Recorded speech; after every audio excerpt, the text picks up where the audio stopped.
I'm so delighted to be working with Ridley College, North America's first visible wellbeing school. The basic idea behind visible wellbeing is to help students to take their wellbeing, which sits inside of them and is therefore an invisible phenomenon, and find easy and simple ways to make it more external, to make it more visible.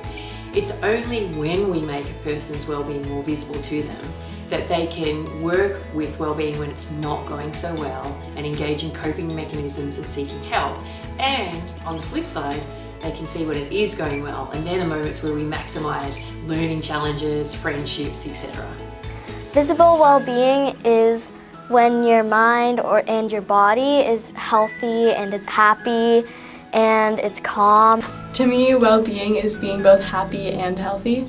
It is important because if you don't take care of yourself first, then you're not going to be able to get to anywhere because yes, we have academic goals, we have extracurricular goals, we have life goals, but then the basis of all sits on how well you are and how well you perform so that you can get to your goals. And that's why well-being is really important. I think well-being is important because the way we react as a result of the way we feel can impact those around us. We need to kind of understand the way we're feeling, kind of just to better ourselves and those around us too. What the visible wellbeing approach does is it marries together the science of wellbeing with the science of learning. It's a particular approach where we work with the teachers and the faculty in the school, training them on the basic principles of positive education, and then they find ways to embed those principles into their classrooms. The beauty of that is that it means that visible wellbeing can be present in any classroom, in a lower school classroom, in an upper school classroom, in a math class, in a science class, in an outdoor education class.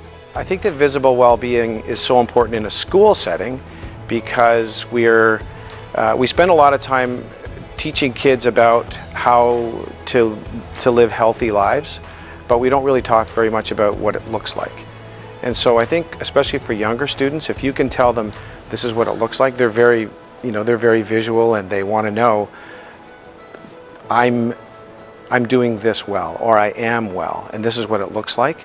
Then they can identify it in themselves and they can identify it in their friends. There are lots of little things that we can be doing within the regular day-to-day programming that don't require us to do anything extra, just different.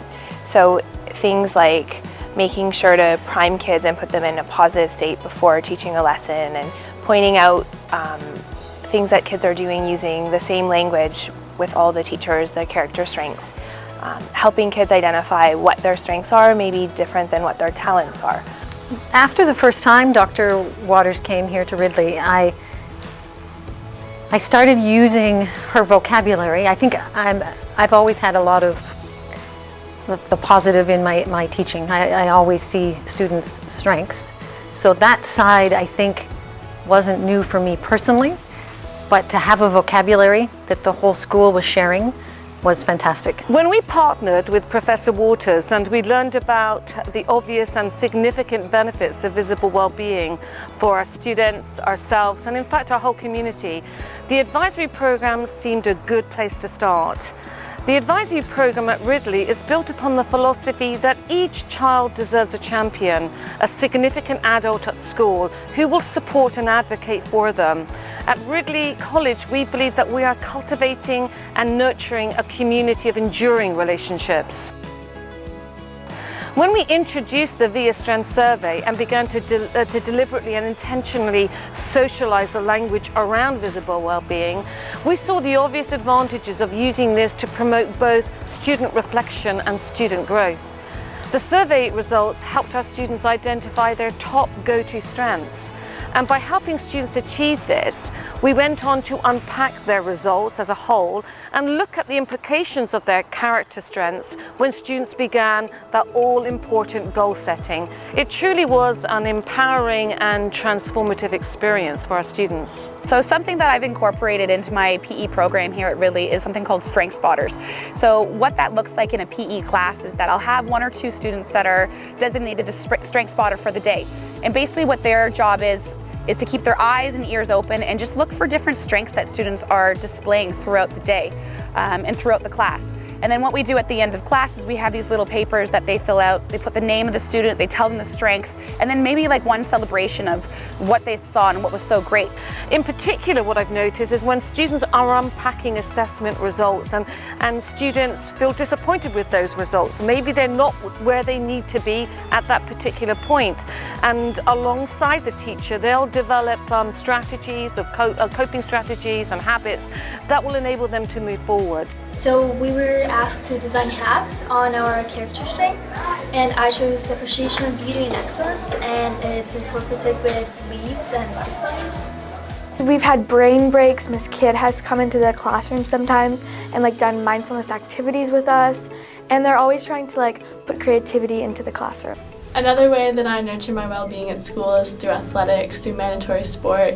Being on a sports team and being involved in something makes me feel part of the community, which is really great for my well-being. In one of my classes, actually in my math class, when things get a bit too overwhelming or my teacher feels like there's a lack of focus, he'll take maybe 3 minutes to just sit back, and he'll play this breathing video, and we'll all kind of take a few minutes and sit back and try and get grounded again. A lot of times when I'm getting stressed with the material and I keep getting the answer wrong, or I'm stressed about all the questions, the song break allows my brain a lot to just relax and refresh itself, and then I'm way more open to ask questions and learn better. We made a coping wheel, and we wrote down all the stuff that would help us once we're angry, and we put these coping strategies that if we were stressed out or we just needed to take our mind off something, we could spin it, and it had different choices like meditation,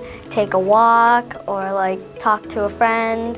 We do some strength spotting, for example, and if a student's feeling frustrated and they don't think that they're very good at something, we can show them what they are good at and then help them out with that. I think gratitude and reminding each other how grateful we are for each other's existence is a really crucial part of well-being. And for example, in my residence at Dean's House, we plan an activity that we send warm fuzzies to each other, which is anonymously writing sentences of gratitude and why we are grateful for each other through an online portal to each other, which will then be sent to everyone and their families just to remind them how great they are. And that really boosts up confidence in everyone, I think. When you're trying to build relationships and you're trying to teach the kids, you need to know where they are. So what I like to do is I have check-ins. And when you check into class, you can tell me how you're feeling. Are you okay? Are you meh? Do you need to have a private chat? And that's something simple as using a sticky note on the whiteboard, and they just put it in where they are. Also, we do checkouts at the end of the day, and I just have the kids line up, and I have posters on the wall, and they just run and give a high five to wherever they think they are. So it's 4 different categories, and they're just able to assess themselves. And it really gives me as the teacher a really great understanding of where my students are and where I want them to go.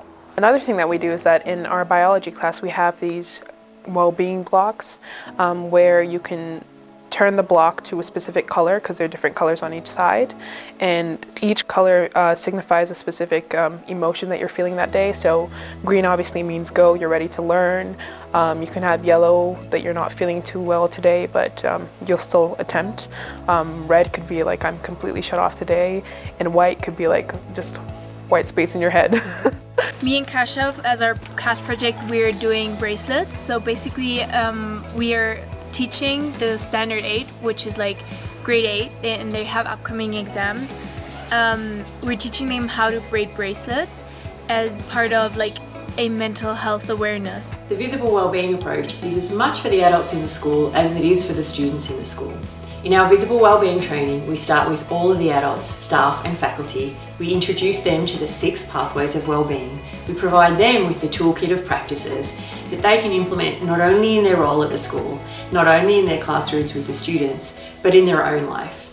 As an organisational psychologist, I'm a firm believer that if we can't enable wellbeing in the adults in the school, it's very difficult for us to build wellbeing in the students of our schools. I'm inspired. I'm inspired by the partnership and the growth and opportunities, not only for the students and what will transcend, but also for the staff. So what is really intriguing about this is community-wide. not just the people who are standing in front of the students in the classrooms, but overall the entire staff and faculty here at Ridley College. So I use our monthly staff meetings to bring visible well-being initiatives in, and I encourage managers to incorporate visible well-being initiatives in their individual department meetings. I felt that these professional development sessions have been very good from a personal perspective, just getting me to kind of right-size things, think about what I'm doing in my practice, but living in the moment and appreciating that moment.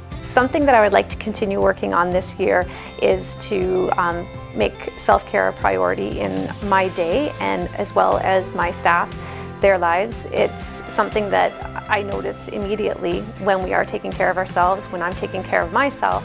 And it's super important because if we aren't doing these things, we aren't good examples for our children. They won't put their self-care as a priority, and I think that's something that as I parent my children, I notice that they notice when I'm taking care of myself and they benefit. Some of the key takeaways from this session for Dr. Waters, there's two big ones for me. Number one, just being comfortable with the range of emotion. Visible well-being doesn't mean just having happy-go-lucky emotions all the time. It's okay to wrestle with things that are more painful. But the key that she said is, encourage people not to live there or be there too long.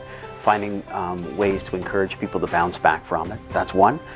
And the second one dealt with, I guess, the way that to help people deal with experience and cope with it when they suffer a disappointment or a setback. So that they don't generalize or think it's all about them or that they'll never be successful again, but helping them bounce back and giving them a way to see it and giving them perspective on it. The advancement department here at Ridley is comprised of 3 different departments: development, admissions, and communications. And we decided and discerned that when people were feeling their highest level of well-being was when we were working together, when we knew what the other departments were doing. And so we wanted to come together at a retreat outside of campus or off campus and develop those relationships. We had 3 main success criteria for this project. We wanted to increase interdepartmental cohesion and collaboration between the 3 departments.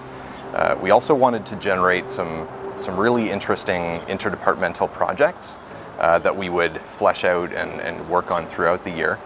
And third, we wanted to create interdepartmental visible well-being and just happiness in general. From my first days here in orientation to day-to-day life at Ridley, there's often things going on to enhance the experience for staff, whether it is a staff social at the end of a headmaster's forum or a social at orientation for new staff. Workout days organized by staff members in the mornings before school, visible well-being bingos in the staff room, baby shower pools. There's always an opportunity to connect with staff members. Having been a psychologist for over 20 years, I've seen well-being brought into schools in many different ways. The major way in which most schools bring well-being in is through curriculum. Visible well-being is different. Rather than bringing well-being in through curriculum in the classroom, it's about creating cultural change across the school.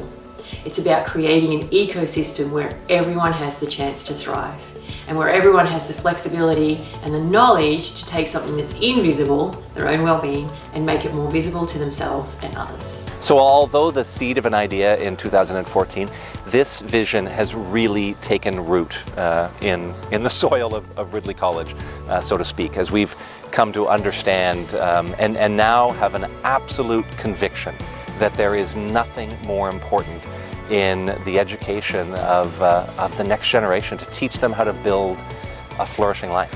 Ridley's just living up to everything I was hoping, and yeah, the well-being, the visible well-being part is just like the cherry on the top.